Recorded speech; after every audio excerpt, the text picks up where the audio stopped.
What's happening guys, welcome back to another video. तो guys आज की वीडियो के अंदर हम लोग पढ़ने वाले हैं क्लास 8 ज्योग्राफी का चैप्टर 6 ह्यूमन रिसोर्स। और गाइस इसके हमने 2 पार्ट पहले ही बना दिए हैं, और अगर आपने नहीं देखे हैं तो आप फटाफट से जाओ, आप हमारे चैनल का खोलो, उसमें टॉप 2 वीडियोज़ वही 2 वीडियो होने वाली है। और उन 2 पार्ट्स में हमने पेज नंबर 1 से लेकर 4 तक आपको समझा दिया था। आज हम लोग आपको समझाने वाले हैं पेज नंबर 5 और ये पेज नंबर 6। ठीक है, दोनों ही पेज जो है बहुत ज़्यादा बड़े हैं, मतलब 6 तो इतना बड़ा नहीं है और 5 वाला ठीक ठाक है। तो अभी फटाफट से पहले मैं चालू कर देता हूँ। आपको मैंने याद होगा लास्ट वाले वीडियो में ये ग्राफ भी आपको समझा दिया था। तो यहाँ तक हमने पूरा समझ लिया। अब इसके नीचे से हमें समझना है अगले 2 पेज। फिर उसके बाद 4th में भी हमें 7 और 8 जो है आपको समझा देंगे। फिर 9th से तो वो सब MCQs है, उसे भी हम पार्ट 4 में ही देख लेंगे। ठीक है, अभी हम लोग शुरू करते हैं पेज नंबर 5 से। ठीक है, migration is another way by which population size changes. ठीक है, अब माइग्रेशन एक ऐसा वे है जिससे जो पॉपुलेशन की साइज़ होती है ना वो चेंज होती है। अब जैसा कि मान लो पॉपुलेशन की साइज़, जैसे माइग्रेशन माइग्रेशन में आपको क्या होता है कि जो पॉपुलेशन की जो साइज़ होती है, जैसा कि मैंने आपको लास्ट वीडियो में बताया था कि पर स्क्वायर किलोमीटर में मतलब जैसे 51 लोग रह रहे हैं, तो माइग्रेशन अगर होएगा तो माइग्रेशन का एग्जैक्ट मतलब क्या होता है। माइग्रेशन मतलब कहीं और दूसरे किसी शहर से किसी दूसरे शहर को जाना। ठीक है, तो अगर मान लो 1 स्क्वायर मतलब इंडिया में रह रहे थे, मान लो एक सेकेंड,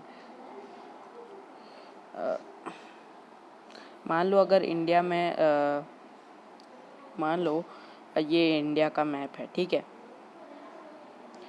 इसमें लोग रह रहे हैं 1 करोड़ मान के चलते हैं। ठीक है, 1 करोड़ लोग। अब मान लो इसमें से 0.5 लोग 1 लाख लोग जो है माइग्रेट कर जाते हैं USA के लिए। ठीक है, USA चले जाते हैं। तब यहाँ पे क्या होएगा, माइग्रेशन में पॉपुलेशन की साइज़ यहाँ पे थी 1 करोड़, अब उसमें से 1 लाख माइनस हो जाएंगे। ठीक है, तो डिफरेंस होएगा ना, तो कितने बचेंगे, 99 लाख बचेंगे। तो माइग्रेशन करने से जो है पॉपुलेशन की साइज़ वो होती है चेंज। अगर एक जना भी जाएगा तो भी 999999 जो है वो बचेंगे लोग, तो उससे भी जो पॉपुलेशन की साइज़ है वो थोड़ी बहुत चेंज होती है, मगर हाँ होती है। अगर 1-2 लोग जाते हैं तो माइग्रेशन से जो है वो चीज़ होती है। अब होता है immigrants are the people who leave a country and emigrant are those who arrive a country. अब जैसे बताया माइग्रेशन, इंडिया से वो लोग गए USA। ठीक है, इंडिया से वो लोग गए USA। ठीक है, अब जो लोग हैं जो इंडिया को छोड़ रहे हैं, वो are living India, are called emigrant. ठीक है, अब जो इंडिया को छोड़ के USA जा रहे हैं, ठीक है, USA छोड़ के जा रहे हैं, तो ये इंडिया के जो लोग हैं जो इंडिया छोड़ रहे हैं उन्हें हम लोग बोलेंगे एमिग्रेंट।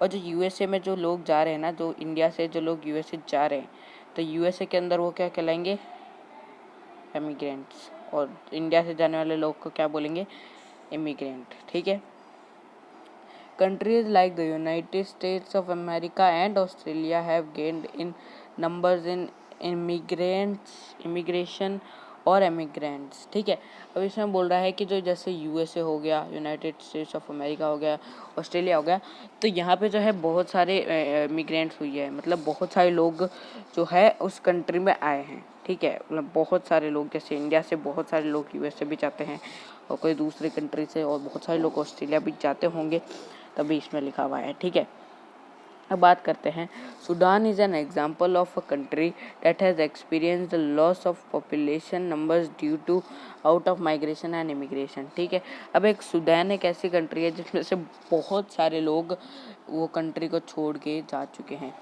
किसी दूसरी कंट्री में। ठीक है, the general trends of international migration is from the less developed nation to the more developed nation.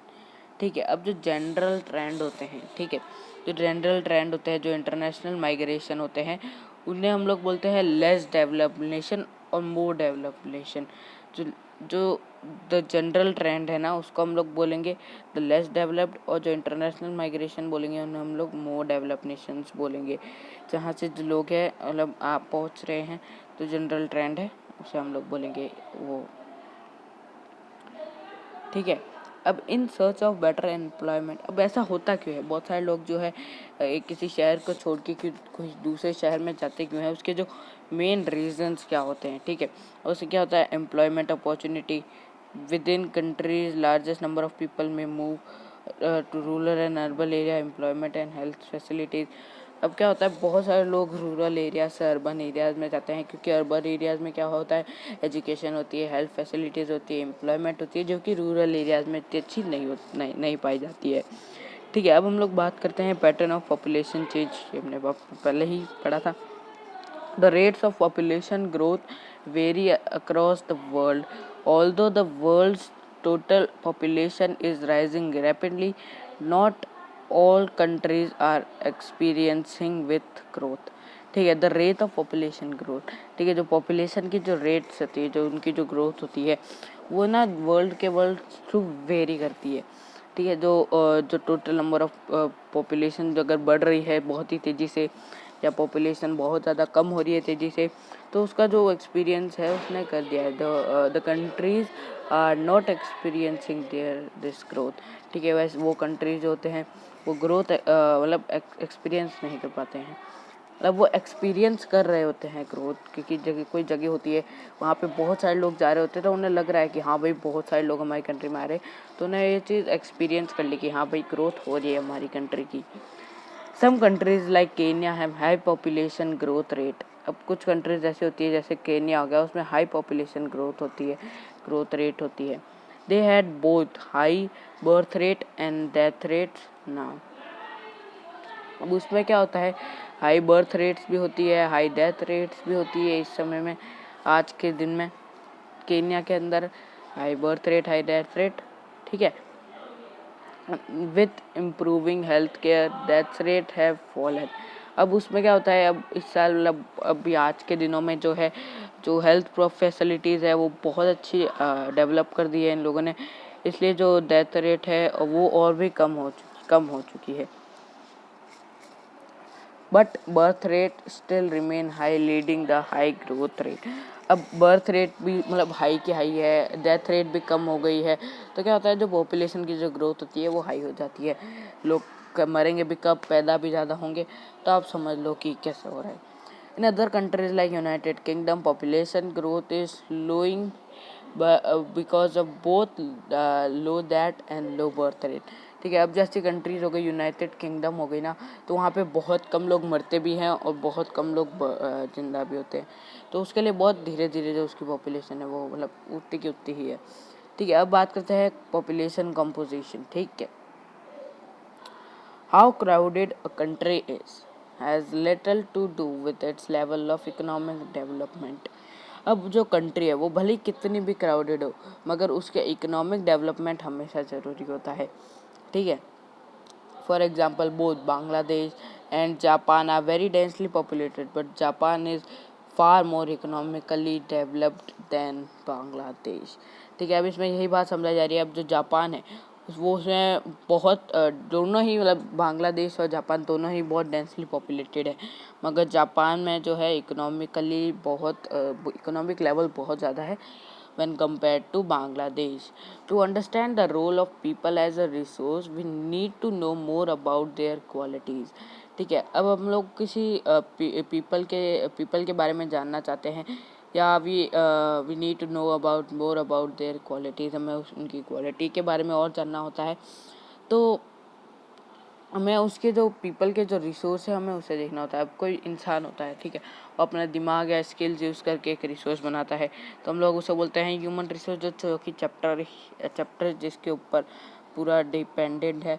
तो एक आदमी की क्वालिटी को जानने के लिए हमें उसके रिसोर्स को देखना पड़ता है, उसकी स्किल्स को देखना पड़ता है एज टॉकली।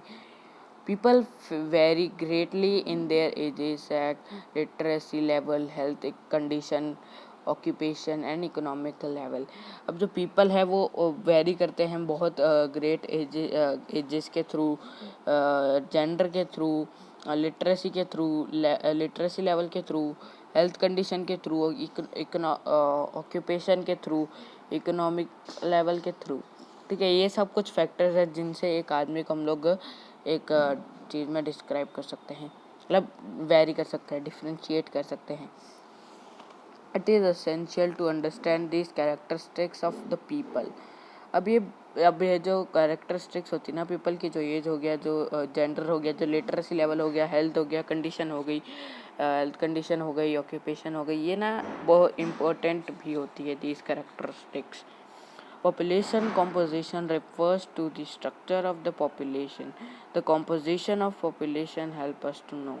ठीक है, अब पॉपुलेशन की जो कंपोजिशन होता है उसको वो होता है स्ट्रक्चर ऑफ द पॉपुलेशन। ठीक है, तो पॉपुलेशन का कंपोजिशन होता है refers to the construction of the population.